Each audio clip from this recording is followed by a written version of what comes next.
Ìfẹ́ mi, fẹ̀rín ẹyẹ mi sí o. Inú dídùn ló móríyá o.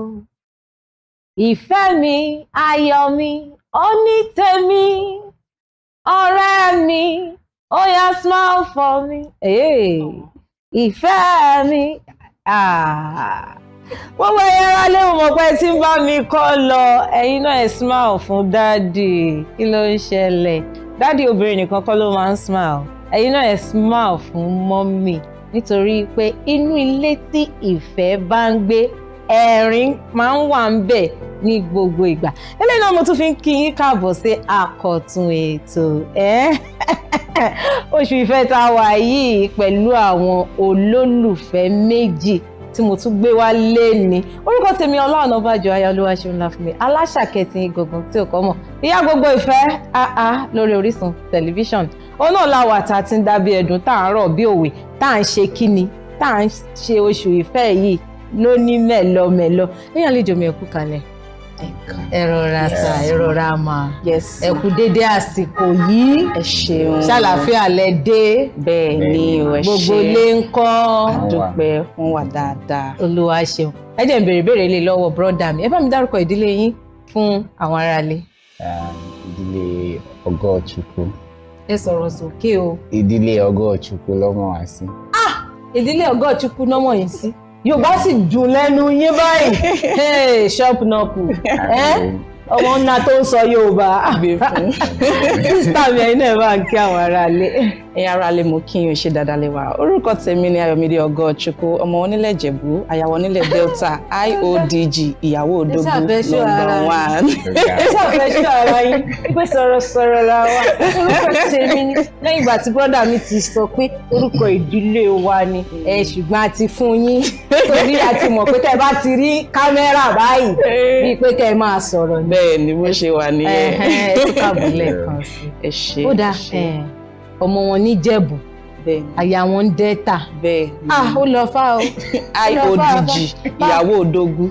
Òdògún. Ẹ bá ń kí Òdògún náà, ẹ kọ́kọ́ bá ń kí Òdògún. Òdògún. Orí èkè, etí òkè 1. Ó dáa. Òdògún ṣe kò ṣe yín gìsìgìsì. Àwọn ṣe mí gìsìgìsì. Olúwa o, alẹ́ ni a dùn. Ó dáa, Òdògún. Ọ̀dọ̀ yín máa ti bẹ̀rẹ̀. Ìyàwó yín ti fún mi lórúkọ tí màá pè yín lórí ètò lẹ́nu. Òdògún 1. Àwa nìyẹn o. Ó pọ̀. Mo lè ti pàdé ìyàwó yín náà. Báwo la ṣe máa sọ pé ọ̀rọ̀ pọ̀ ní ìwé kọ́bọ̀. Ó ya iṣẹ́ àwò díẹ̀díẹ̀ ní kọ́mọ́. Àti kékeré láti mọ́ra wa. Ẹ jọ gbé ládùúgbò. A jọ gbé in short opposite ọ̀dọ̀ wa ní bàbá ẹ̀kọ́ lé sí opposite house yóò. Olúwa o. A máa ń jáde ríra wa láàárọ̀. Every morning láti bí ọdún mélòó lẹ́tí. Láti bí. Bóyá ẹ̀yin máa wà ní ọdún mélòó. Wọ́n bí 13 years. Àwọn máa wà bí.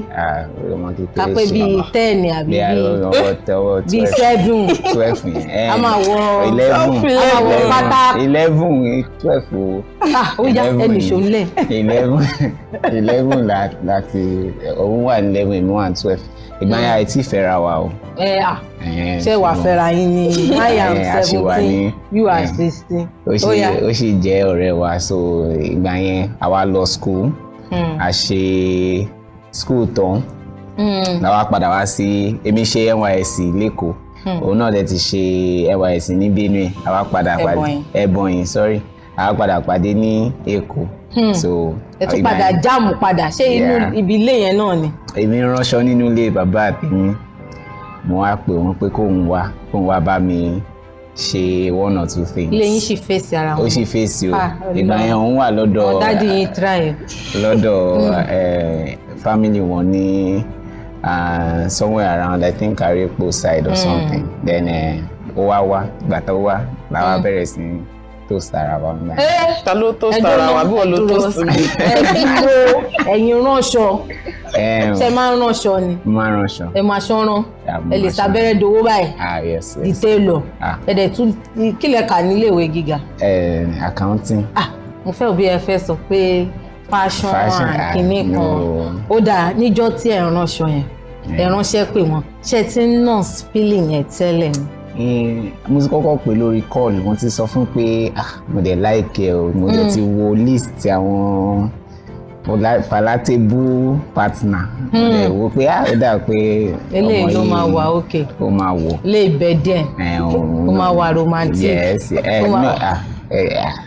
romantic yẹn kí n má sàn yẹn lórí afẹ́fẹ́ ó dà sísítà mi níjọ́ yẹn tí àwọn ránṣẹ́ pè yín pé kẹwàá wọ́n wá reason wá toast mi reason tó fi kálà mọ́lẹ̀ ó kọ́kọ́ lo pattern kan ó fi wọlé sí mi lára ni. ó yá ẹ̀ṣẹ̀ àwọ̀ pattern. torí nígbà tèmi náà wà lẹ́bọ̀n yìí mo kọ́ṣẹ́ tailor lèmi náà kọ́ nígbà tí mò ń serve so nígbà tí mo dé bóyá ó ti ń wò mí lórí Facebook mi ò mọ̀ bó bákan ó ṣàmọ́ pé mi náà máa ránṣọ wá ní pé kí n wá wo àwọn nǹkan tóun náà ń ṣe. wá wo new styles new designs. ìdí tí mo fi sọ pé ó fi wọlé sí mi lára ni wípé mo ti ń gbọ́ àwọn kùrùkẹrẹ kan ládùúgbò yẹn pé that boy is a bad boy that boy wọn ò mọ̀ pé that boy is a bad boy àwa tá a wà lẹ́yìn ìgbà tó jẹ́ bad boy gangan nítorí èmi máa ń fún girlfriend ìgbà táwọn secondary school. yóò bẹ́ sọ yẹn tẹ́lẹ̀. ẹ jẹ́ kí n tún àṣírí ẹ̀ torí jẹ́ ká tètè tún àṣírí ara wa sí láti dàgbà wọn ò lè nà wá mọ́. so èmi máa ń fún ní àwọn yìnyín pé àwọn ọ̀rẹ́ mi pé yóò jẹ́ wọlé fine girl náà nígbà yẹn so báwọn èèyàn ṣe ń sọ pé is a bad boy lọ́kàn mi mo ní accomplice làwa méjèèjì kó má worry. bad boy bad girl versus bad girl. Dúró ní time ẹ má wọlé ẹ má complain time ẹ tẹ̀ fún ọ ní girlfriend ẹ̀yin kọ́ kí ló ṣẹlẹ̀ sẹ́yìn. kọ́ táwọn èèyàn rí lára ẹ̀ mi ò rí lára ẹ̀ ńgbà yẹn mo máa ń sọ fún wọ́n máa ń sọ pé ó fine mi ò jẹ́ rí fine boy yẹn ńgbà yẹn. ó pọ̀ yẹ́yẹ́ ó yẹ máa sọ lẹ́yìn. èmi ò rí fine boy yẹn ńgbà yẹn so I was not interested láti even nígbà tá kọ́kọ́ mọ́ra wá nígbà tá ṣe wà tá kéré gan kó tó di secondary school level mo really rí anything. ìgbà yẹn àtẹ̀sí gbọ́ ọ̀rẹ́ la o. that was torí ẹ̀ lóyún mo ṣe wà surprise nígbà tí ó wá sọ fún mi pé pòun wá like mi wá hàn pé okay ó fẹ́ add mi mọ́ list èmi fẹ́ kí mi máa mú list wá fún ẹ tẹ́lẹ̀ okay it's my turn. gẹ́gẹ́ o. but tailoring yẹn ló fi convince mi torí mo like kíyàn kó smart ó jẹ́ níṣẹ́ ọwọ́ kò rò pé ó lọ sí school study accounting kò síṣẹ́ ó wá jókòó náà small space tó wà nínú ọgbà bàbá yẹn náà ló fi ránṣọ ó ra industrial machine síbẹ̀ ó ní weaving machine ó ní àwọn kan mo ní kí ni wá ní bàbá. ẹ̀yìn dà ń pé fíṣẹ́ ọmọ wà lápá bí o. ọjọ́ tó dẹnu fẹ́ kọ yín gangan kí lẹ ṣe feel. orí fóònù ló ti kọ́kọ́ bá mi sọ̀rọ̀ torí gbà yẹn mo máa ń ṣọ́fù ilé màá lọ sí mo ṣiṣẹ́ ní radio station kan gbà yẹn màá lọ síbẹ̀ máa so mo kì í sábà sí ní ilé ibi tí àdúgbò ibi tájọ́ ń gbé so orí fóònù ló ti wá bá mi sọ̀rọ̀ mo ní màá kúrò ní ibi tí mo wà máa wá bá ẹ ní Kòròdú kó sọ sí mi lójú gangan mo fẹ́ wo reaction ní sọ ìgbà tí mo jẹ délé tòótọ́ mo ní èso serious pẹ̀lú nǹkan tó sọ yìí mo ní àbò fẹ́ add mi mọ́ nọ́mbà ó ní no pé òun serious mo jẹ ní okay no problem pé bọ̀ lọ́kàn mi bí mo ṣe gbà fún yẹn lọ́kàn mi mo mọ̀ pé kó tó yẹ kó bó pẹ́ bóyá ó máa cast nǹkan tèmi rò lọ́kàn mi nìyẹn o. ẹ kàn wò pé kẹsà máa bá eré àníyàn ní ṣó ká máa wáìnì ara wa ṣá. level wo lẹ ti wá wò pé òkè kò ní cast mọ́ ó máa di tòótọ́. ó nígbà kan tó sá òun ó sá bí a ó rò pé bí a ìfẹ́ yẹn kò real ó ti pọ̀ jù òun náà ò rò dé level yẹn èmi jẹ́ kẹrí tí bá ti sọ pé mo love yàn mo love ẹnìyẹn there is no need for back and forth so ó wá ní time yẹn ó sá èmi náà bóyá sá yẹn mi ò pé o pè mí o mo kọ̀ wò lọ́kàn mi pé stage tí mo ń rò yẹn ni ó ti dé tí mo ti dé so èmi náà wá pé akọ̀fílẹ̀ bẹ́ẹ̀ all of a sudden ó kọ̀ tó wá pè mí again so it was on plan project kan gbà yẹn fashion project kan fún photoshoot tó rán àwọn aṣọ oríṣiríṣi ó pè àwọn models ó wá pè mí mo ní ó tún fẹ́ fi fashion yẹn tún fẹ́ fi enter mi ó enter mi again but ìgbà tó bẹ̀ mí ó sọ̀rọ̀ nípa àwọn nǹkan tí àwọn ẹ̀rù tó ń bá òun nígbà yẹn wọ́n á rò pé òkè ẹni tí ò lọ́ọ̀vù rí bí abó ṣe máa ń ṣe wọ́n nìyẹn òun ni mo tún fi fún ní another chance so àti ìgbà yẹn mo ti sọ pé then ó ní pẹ̀lú àwọn other èmi máa ń lálàá gan kí n má parọ́ so ó ní àwọn other things tí mo rí tí mo ní òkè pé Ọlọ́run á ràn wá lọ́wọ́. Ọlọ́run á ràn yín lọ́wọ́ ìgbéyàwó yín tá à ń sọ̀rọ̀ yóò ti tọ́dún mélòó brọ́dà mi. This is the second, I think was second year báyìí. Ẹ tún wọ second year lọ. Ọlọ́run máa bá mi lọ́ra ẹ̀mí ìgbéyàwó yín síwájú àti síwájú sí. Àmín, àmín. Brother mi, ní àtìgbà tí ẹ ti ń date, inú mi dùn ẹ ti mọ́ra ti pẹ́. Látìgbà tí ẹ ti date kó tẹ̀ tó di pé ẹ marry, ṣó ní àwọn red flag tẹ́ rí? Red flag yìí pọ̀ o. Ẹ ṣáwò. Ó pọ̀. Òun náà mọ̀. Ó mọ̀. But nǹkan tí mo fi rí lára àwọn red flag yẹn ni pé bá ṣe ń bá sọ. Ẹ sọ iye ọkàn nínú red flag. Nínú red flag yẹn. Ọmọ Ìjẹ̀bú ni. Ó sọ. Wọ́n tọ́ àǹbọ̀n. Ó dẹ̀ lè gbèjà wọn. Nítorí sísítà mi rò ń wà. Wọ́n ṣe o. Sísítà mi rò ń wà. Wọ́n ṣe o. Àwọn ti pè mí sí kọ́nà báyìí. Àti máa mú ẹ̀yìn sí kọ́nà lọ́hùn yẹn. Well, but ìgbà tí báwo lẹ ṣe work nípa stubbornness yẹn díẹ̀díẹ̀?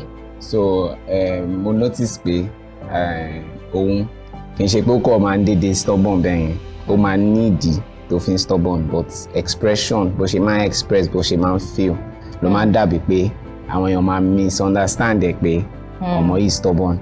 Ọlọ́run dẹ̀ fún mi kì í ṣe pé mo fi bẹ́ẹ̀ patient ní sùúrù náà, but at least mo máa ń try once in a while. So ìgbà yẹn tá a kọ́kọ́ bẹ̀rẹ̀ gbasgbos ni. Gbasgbos. Every time gbasgbos pé argument mo á rò pé okay kí ni mo lè ṣe jẹ́ understand ẹ̀ láti point of view lady. So mo á tó bá ti ń bínú ẹ̀ máa wá calm ẹ̀ down pé ṣàlàyé nǹkan tó ṣẹlẹ̀ báwo ló ṣe ẹ́. So all from understanding I was able láti curb gbogbo àwọn excesses yẹn. So by God's grace ó ti wà okay báyìí. Ó sì ní díẹ̀ o ìgbà míì. Ẹgbọ́n ẹ ti wà okay báyìí sister. Are you very sure you are okay? Ó yá red flag o lè rí lọ́dọ̀ àwọn. Ṣé òun? Àwọn náà ti sọ tiyín. Òun náà ní kò sí kó má sí, àmọ́ ẹyọ kan tó jẹ́ títí ẹ̀ ní wípé ọkọ mi lè sọ pé tó bá ti di ọ̀la o a máa jáde lọ síbì kan a máa ṣe báyìí tó bá wá dọ̀la yẹn ó lè máa rí mi kí n máa múra kó máa wọ́n pé níbo ló ń lọ ó ti gbàgbé. Ó ti gbàgbé. So kíní yẹn ó máa jẹ́ kí inú máa bí mi nígbà mi pé ó máa dàbẹ́ ní pé mi ni mò ń force ẹ̀, but kò ń ṣe pé ó mọ̀ wọ́n yẹn kò ń ṣèmi nìkan ló ń ṣe sí, everybody ló máa ń ṣe sí. So ọmọ yẹn máa ń misunderstand òun náà pé kò ń ṣèyàn tó wà serious, but ní tòótọ́ ó kọ̀ gbàgbé ni due to stress àti oríṣiríṣi. Kò ń ṣe iṣẹ́ 9 to 5 nìkan ló ń ṣe, ó ń ṣe oríṣiríṣi nǹkan, so ó máa ń jẹ́ kó gbàgbé àwọn nǹkan. But kódà mo ń bọ̀ ká tó kúrò ní abala tí a wà yìí, ẹ bá ń di ọkọ yín lọ́wọ́ mú ẹ fèsì wọn, ẹ wojú wọn, ẹ dì wọn lọ́wọ́ méjèèjì. Ó yá brother mi ọ̀dọ̀ yín máa ti bẹ̀rẹ̀. Ẹ bá mi sọ̀rọ̀ ìfẹ́ fún ìyàwó yín in 1 minute. Ó yá ẹ sáìkè ìyìnbó yẹn ni mò ń wá, ẹ bá sáìkè. Fine girl. Fine girl. Mother of all my children. Ẹ sọ sókè o káwọn alẹ́ lè gbọ́ o. Ẹ̀yin o. Ìyá gbogbo àwọn ọmọ mi. Ó pọ̀. Ọmọ ìyàwó la bí. Orí ìyàwó la bí. Ṣé mo lè sin ní. Ẹ sọ ẹ fi kún ẹyí mọ́. So you are the brightest thing I've seen. Your smile actually puts a smile on my face. In as much as you don't give it to me every time, but yes, so you buy yes. So bó ṣe ń rẹ́rìn yẹn, òun náà máa ń dùn mí nínú very so much. I don't know. I love you. I love you. Oh God, you. Mo ti sọ fún yín pé inú oṣù ìfẹ́ la wà. Ìfẹ́ gbọ́dọ̀ máa ṣàn nínú pálọ̀ yín ni, kò gbọ́dọ̀ sí dull moment. Tá bá dẹ̀ ti gbé nínú oṣù ìfẹ́ yìí, mo yẹ sọ fún wa, ẹ má jẹ́ kó stop sínú oṣù ìfẹ́ o. Ìfẹ́ gbọ́dọ̀ máa lọ síwájú àti síwájú sí ni. Ẹ̀yin ṣáà ti ṣe kíní kan fún mi, ẹ jókòó kẹ́ ẹ fẹ̀yìntì, lórí kúṣìn ṣe àyín afẹ́dé òkè lọ́hùn à ń padà bọ̀. olólùfẹ́ mi o olólùfẹ́ mi o òtútù mú mi bọ̀ wálé o ara mi wà lọ́nà kó wálé ara mi wà lọ́nà bọ̀ wálé o I can't just stop thinking about you my love. Orin nìyẹn fún gbogbo ẹ̀yin ará lé pátápátá tẹ̀tí wà lábẹ́ àkóso ohùn mi tẹ̀dẹ̀ tún wò wá ní déédéé àsìkò tá a wà yìí. Ẹ̀yin náà sọ fún dáàdì mọ́mí, ẹ̀yin náà sọ fún dáàdì ẹni I can't just stop thinking about you my love. Dáàdì ẹ̀yin náà wojú mọ́mí kẹ́ sọ fún pé mo rẹ́gbẹ̀rún máìlì. Ẹ káàbọ̀ padà sórí ètò pẹ̀lú èmi àti àwọn olólùfẹ́ tí a jọ wà lórí ètò. Ẹ kú kalẹ̀ ẹ̀yin olólùfẹ́ tẹ́ ẹ wà lórí ètò pẹ̀lú mi, ẹ̀yin ìdílé aláyọ̀ mi, ṣé ń gbádùn ara yín nítorí pé àwọn ará ilé gan wọ́n ń kó yín jẹ, wọ́n ń kó yín jẹ rush wọ́n ń wo ìrìn àjò ìgbéyàwó yín bẹ́ẹ̀ ṣe bẹ̀rẹ̀ láti kékeré ọmọ kékeré méjì. Ṣé mọ̀ yí pé bẹ́ẹ̀ ṣe ti bẹ̀rẹ̀ láti kékeré méjì yẹn tó bá jẹ́ pé irú sísítà mi ẹ ti bára yín jẹ́ nígbà tẹ́ wà ní kékeré, irú brọ́dà mi nísìn òkèrè lẹ́ máa tà sí òkèrè lẹ́ máa lọ sọjà kalẹ̀ sí. irú brọ́dà mi gbà wò pé ọmọ wo ni ìmá ti ṣe kí ló ń jẹ́ ti ṣe Frank ti ṣe ó dáa àdúpẹ́ fọlọ́run. sísítà mi láti bí ọdún méjì tẹ̀yìn àti brọ́dà mi, èmi á sọ pé ọdún méjì ó ti fẹ́ẹ̀ pé kò tí ì pé bó ti fẹ́ẹ̀ pé tẹ́tí jọ ń rò pọ̀. Ṣé ó ní ọjọ́ kan tẹkàn wípé kí ni mo tẹ̀ fẹ́ fún gan? Ṣé irú ọjọ́ bẹ́ẹ̀ ti wà? Láàárín close to 2 years mo ti rò bẹ̀rẹ̀ ní tòótọ́. Kí ni àwọn nǹkan tó ṣẹlẹ̀? Àwọn nǹkan tó ṣẹlẹ̀ fẹ́ káwọn èèyàn kẹ́kọ̀ọ́. Nǹkan tó ṣẹlẹ̀ ó dà pé lẹ́yìn ìgbà immediately after wedding wa tá ṣe, immediately just 1 week after wọ́n ṣe surgery.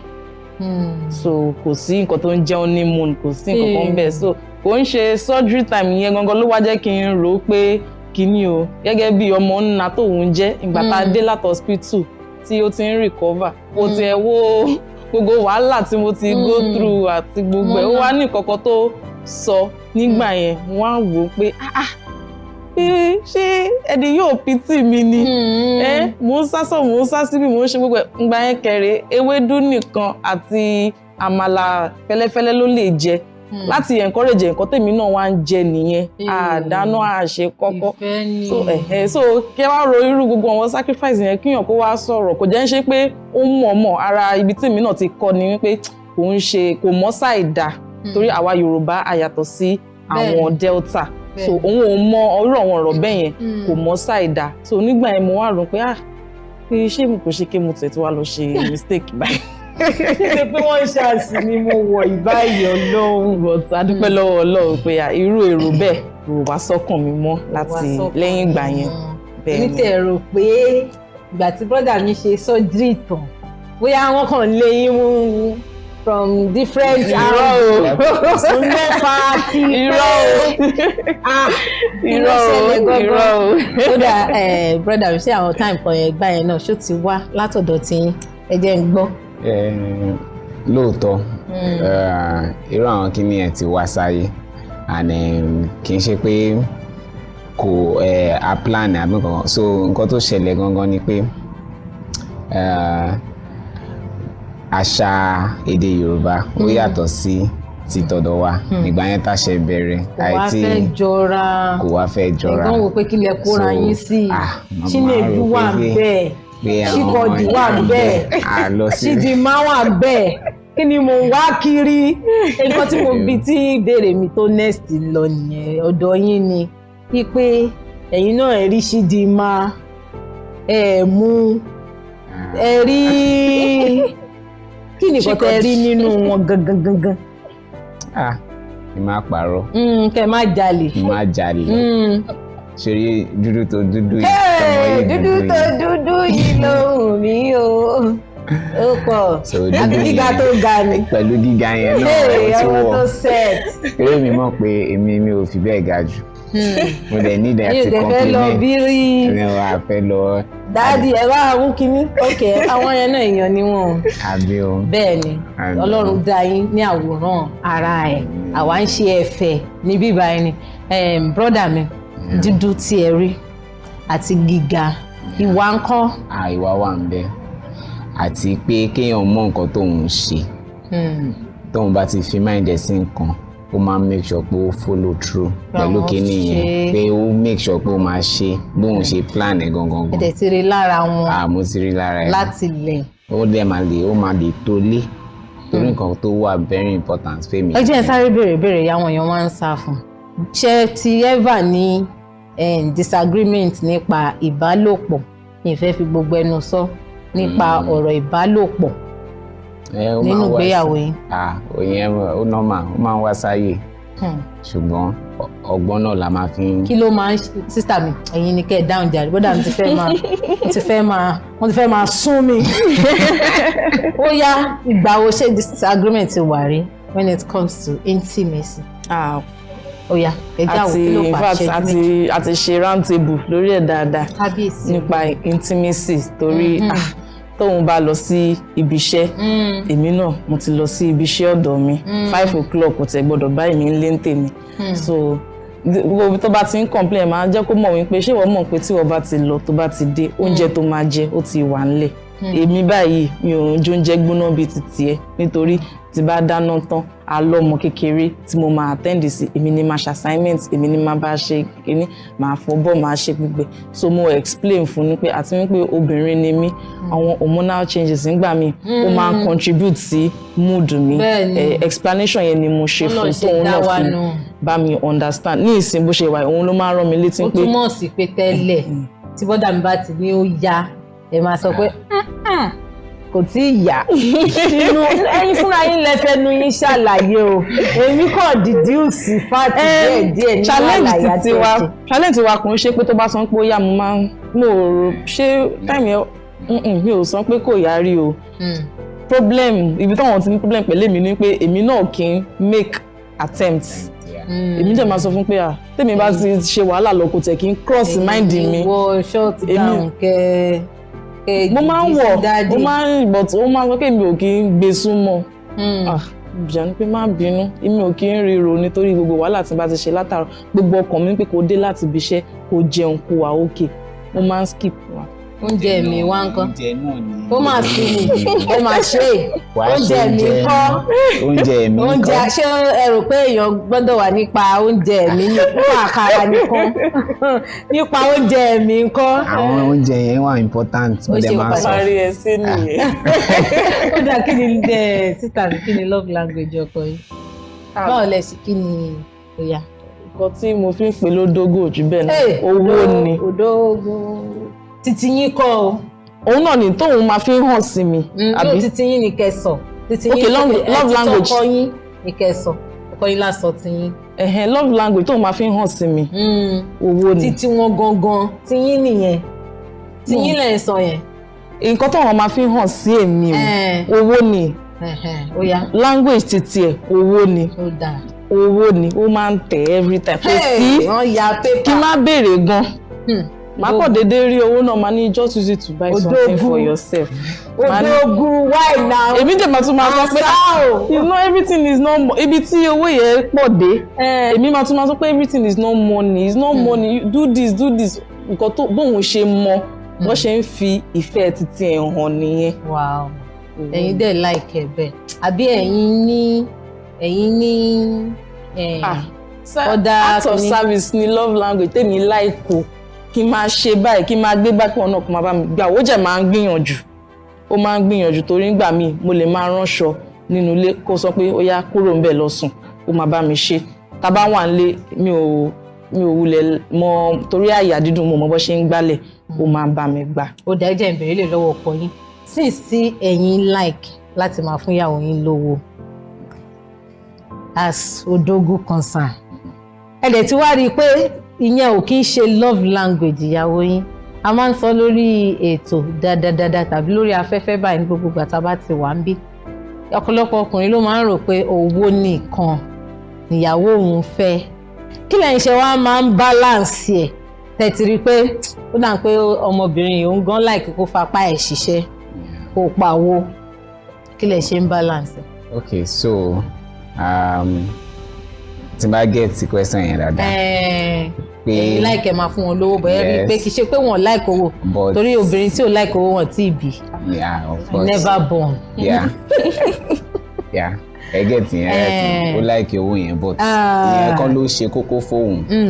So nǹkan tí mo ti try láti máa ṣe ni pé although mo máa tẹ́lẹ̀ before now mo máa sọ pé I'm busy, I need to make money for the house and all of that, but mo ti wá learn along the line pé mo ní láti máa sacrifice àwọn time mi fún ó máa nígbà mi tí bá dé láti ibi iṣẹ́ ó máa fẹ́ fi nǹkan hàn mi ó máa dẹ̀ wà physical ó máa sọ pé kí n lọ change aṣọ pé kí n ṣe fídíò pẹ̀lú òun àti nǹkan. Kábíyèsí Ọlọ́run bá ń gbọ́ pé tó bá ṣe títọ́ ó máa ti rẹ olúwa ẹ̀ máa dẹ̀ abẹ́rẹ́ Ọlọ́run ó ti rẹ brother máa lọ change máa wọṣọ yẹn a máa ṣe fídíò yẹn or something tó bá fẹ́ lóru máa ṣe o a máa tan iná ṣe gbogbo fídíò tá a fẹ́ ṣe ìgbà míì gan mo lè máa jẹun máa ní pé mo gbọ́dọ̀ wo nǹkan tó ń fẹ́ ṣe máa di oúnjẹ mú máa wò máa ní láti watch ẹ̀ and then tó bá fẹ́ share àwọn nǹkan kan tó ṣe ní by the day bí day yẹn ṣe run or something mo gbọ́dọ̀ listen sí àwọn nǹkan kan bẹ́ẹ̀ yẹn ló máa ń wò lórí. brother mi ṣe mo pẹ́ ní lọ́ọ̀kì ẹ má bínú mo fi owó àtọmọdé yín lẹ́nu ṣe mọ̀ pé ẹni tó fún mi ní invitation pé lady kan wá o mo fẹ́ kó ẹgbẹ́ wá sórí Orísun kò lè jẹ́ agbádùn ìṣẹ́jú 5 ọkọ mi ni o ọkọ mi ni o ọkọ mi ni o ọkọ mi ni o odógún o so mo ti wá ba bẹ́ẹ̀ báyìí ẹ wò ṣé ta ni kí n ṣe gbòòsà fún náà ẹ̀yin ni kẹ bá ẹyọ kan testimony ẹyọ kan tí mo fún yín ẹ bá mi fún ìyàwó yín ẹ bá mi sílẹ̀ ẹ fún pé thank you honey pie ó yá ó sún mi o thank you my love ó sún mi o ṣá máa fò wá máa yín nígbà yìí ni sísá mi àsìkò wá ti sáré mo fẹ́ kẹ́ bá mi kí ọkọ yín láwọn oríkì ìfẹ́ ròǹdẹ̀ tó fine tó sweet tó yẹ pé mi ò sọ pé sáà chic wà but tí trespasser kí n lo trespasser tí trespasser kan bá wo fídíò ìyá ò pé jẹ́ ẹ̀ máa lọ kò sọ́nà bíbá. ọ̀nà ti di. ẹ̀rọ ẹ ti jìnnà jù ẹ bá ń tweet sọ́dọ̀ ọkọ ibẹ̀ very good like that. ọkọ mi odógún mi ọ̀nà òǹsà àkó ìsà orí òkè etí òkè 1 afurungi n'anya. mo gbọ́dọ̀ lọ́fù ní jẹ́lẹ̀ mo nífẹ̀ẹ́ mo ti ṣèdè mẹ́ta sí. My fine boy fresh boy my husband and my husband. Checkbook mi dà. Olówó orí mi, àlè nobody, through thick and thin, you know as e dey go now. Ẹ bá gbàdúrà fún ọ, kẹ́ bá dúpẹ́ tó ti ń tọ́jú yín láti ọjọ́ ìwá. Ọkọ mi, ó kúkú mọ̀ pé kò ń ṣe nípa ìní nìkan, mo appreciate ẹ̀ kan, mo dúpẹ́ gidi gan lọ́wọ́ ẹ̀ fún gbogbo àdúrótì torí bó tẹ̀ yẹ pé kò ń ṣe gbogbo ọ̀rọ̀ la lè sọ níbí báyìí ìjíjà gan kó tó di parí gbéyàwó yẹn ṣe o ìjíjà gan ọmọ ó dúró tì mí ìyẹn ti dàfi sẹ́yìn mo dúpẹ́ gan lọ́wọ́ ẹ̀ fún ìtọ́jú fún ìgbìyànjú ẹ̀ fún àdúrótì ẹ̀ kò easy kíyàn fẹ́ irú èèyàn bíi ti tèmi báyìí tẹ́ pé ti bá sọ pé báyìí ní kíní yóò ṣe máa rí àwọn ọkùnrin mi ó máa ń rí as controlling but mo dúpẹ́ gan pé ó jẹ́ oníwà ìrẹ̀lẹ̀ oníwà tútù nìyẹn ó máa ń gbọ́ràn sí mi ó jẹ́ believe nínú nǹkan tèmi náà ti bá ní vision sí lágbára Ọlọ́run ìmọ̀ ẹ àti ọgbọ́n tọ́lọ́run fún ẹ kò ní tán lágbára Ọlọ́run owó tó wá fi ń tọ́jú mi yẹn Ọlọ́run kò ní jẹ́ kó tán, kò sẹ́nibọ̀dì tó lè ka ìyẹ̀pẹ̀ etí òkun, ẹ̀dá aráyé kankan kò ní rí àṣírí ẹ̀ lágbára Ọlọ́run. Ìyẹn bá nǹkan rìn fẹ́ kankan kọ́ ẹ̀kọ́ ẹ̀jẹ̀ àsìkò wá ti sáré ṣùgbọ́n màá jẹ́ kẹ́kọ́. Orin ìfẹ́ wo mo lè kọ́ fún wa? Mi onítèmi, ọ̀rẹ́ mi, olólùfẹ́, ojú kan ṣàlàdà ni lọ́lálùwà kò sóhun tí ó yà wá.